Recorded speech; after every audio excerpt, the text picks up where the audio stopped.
What if I told you you could run your app on actual latest Android devices? For example, the Pixel 9, a foldable, a watch, or a tablet without owning any of them.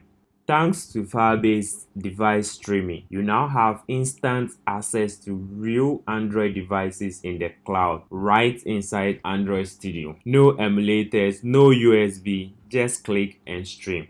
Let's walk through exactly how to set it up. So let's face it, Android testing can be very frustrating. Companies need to buy phone for developers, which are usually not the case. Emulators, they lag, they miss sensors, and can't replicate real-world quirks. If you want to use the physical device too, you need to get cables, drivers, cluttered disks because you need to use phone stand. And often, they don't show up in deploy lists when you most need them. And that's the problem. And device streaming is your solution. With device streaming, you get access to real physical Android devices hosted in Google's secure data centers and stream them directly in your Android Studio. So no setup, no code, no emulator limitation. Just launch it, test, deploy on the exact device you want.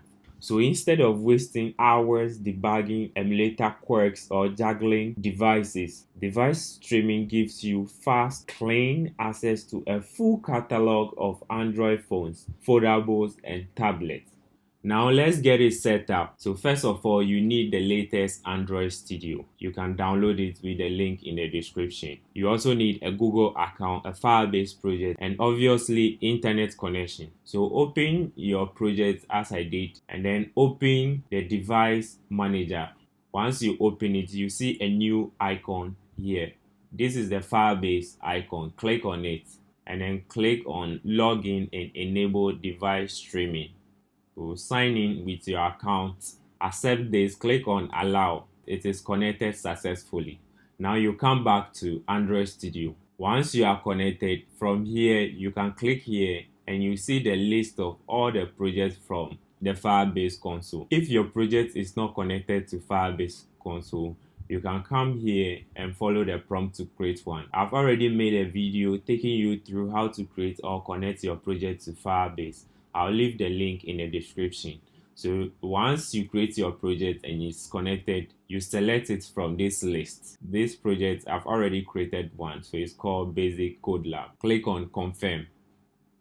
So once your Firebase project is linked, you will see a list of devices you can stream from. So the difference between these devices and your emulator is that they have the Firebase logo attached to it. To start streaming a device, click on this play button or come to your deploy list and then pick your device of choice over here.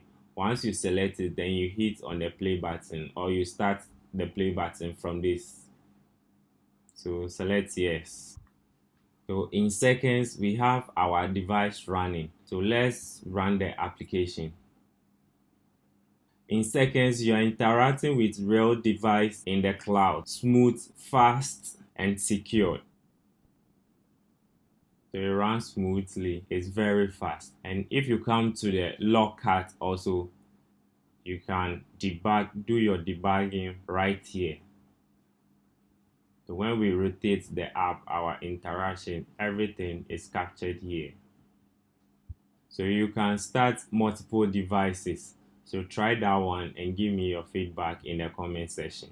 So if maybe these devices here does not meet your need, you want more devices, just click on this plus icon and select remote devices.